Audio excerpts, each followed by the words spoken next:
Detroit had many Seagrave engines and trucks, but only one quad. In southwest Detroit, there was an area accessible only by drawbridge.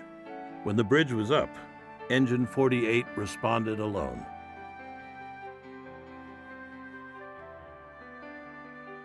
Equipped as an engine and a ladder, this quadruple combination pumper was able to handle anything.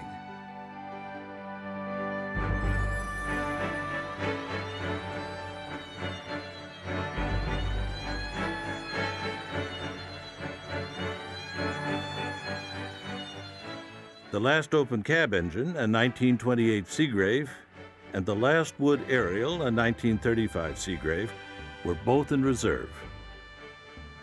Detroit had already obtained a total of 65 years of service from these two X-rigs, and the crews were happy to run them around the block to be captured on film by DFD historian Clarence Woodard.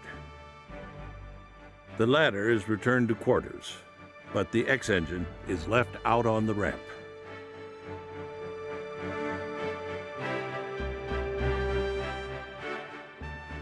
The repairs have been finished, and Engine 7's 1937 safety sedan is back in service. Detroit was a Seagrave town, but Mack claimed they built a better pumper. And on Sunday morning, the new 1,000 GPM diesel-powered Mack dropped 2 sections of hard sleeve in the river and began to pump. For the next 7 days, she pumped over 10 million gallons without shutting down, her graceful stream arching into the river for all to see. The city was impressed and took delivery of a similar unit in 1966, 4 more in 1967, and another 15 in 1969.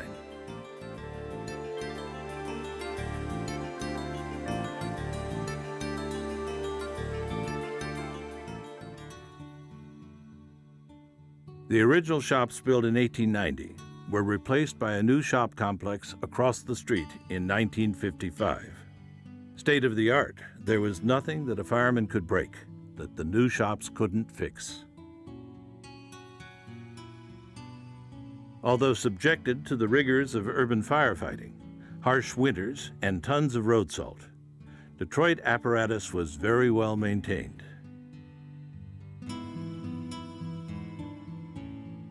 The Detroit Fire Department was more concerned about apparatus performance than age.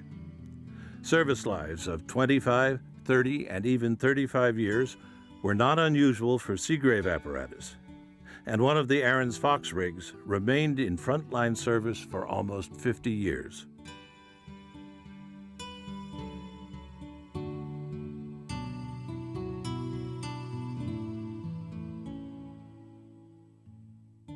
Detroit was the automobile capital of the world, and there was no shortage of skilled mechanics to staff the Detroit Fire Department shops.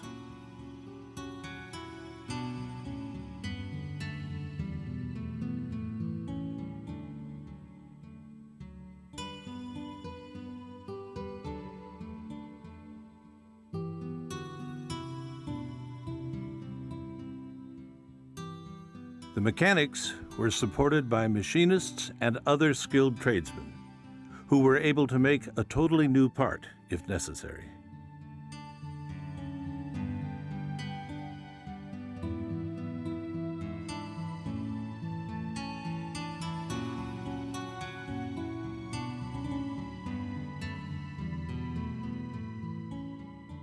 Hoses were recoupled and tested.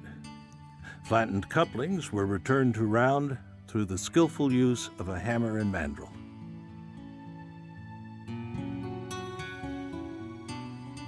Skilled welders could repair anything, even damaged ladders.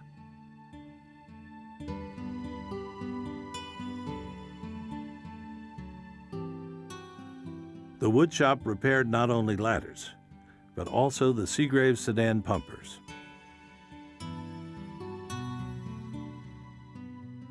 These engines had wood-frame doors and wooden floorboards, requiring the skills of a carpenter.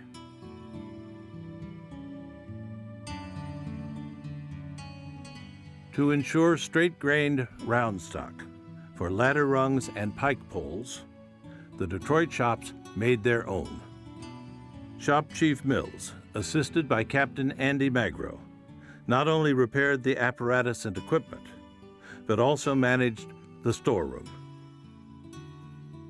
Whether boots, turnout coats, or spare apparatus, the shops could handle almost any emergency.